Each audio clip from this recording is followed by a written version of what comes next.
Welcome back to American Sunrise. It is now time for our moment of faith, brought to you by Lee Greenwood and the God Bless the USA Bible. Here's what's in focus today. President Trump declared during last week's National Faith Summit that if he wins tomorrow, he'll reinstate the faith office that he established during his first term as president.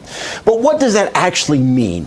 Let's talk about that with Pastor Brian Gibson. He's the lead pastor for his church, which has campuses in Henderson, Kentucky, and elsewhere. Pastor, always good to see you. So talk about this kind of renewal, if you will, of the spirit here in our country, particularly from a governmental perspective. Well, hey, thanks for having me. Yeah, I was actually at the Faith Leaders Summit where President Trump announced that he would put this office back in play.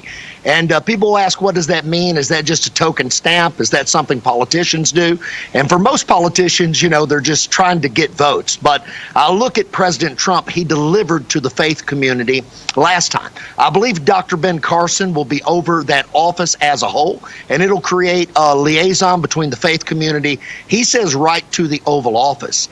And the last time he ran, he listened to us. This is why I have hope these aren't just the words of a politician.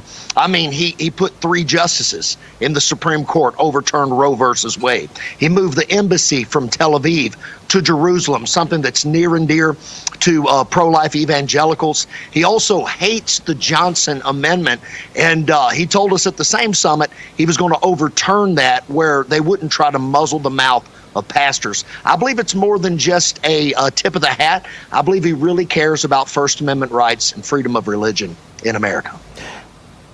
And while the government obviously has a role in setting a tone, it seems to me that the real tone is set in our local communities. We talk about the church, but the church is the people. It's not the building. And that's where the real tone is set. Amen. It is the people of faith that set the tone. We're called to be, the church is called to be salt. We're called to be light in darkness. And whenever we're doing what Jesus created us to do, we set a tone and we set the temperature in our neighborhoods, and then things begin to change and move. You could just look at North Carolina, the response to the tragedy that happened coming with the hurricane recently, Helene.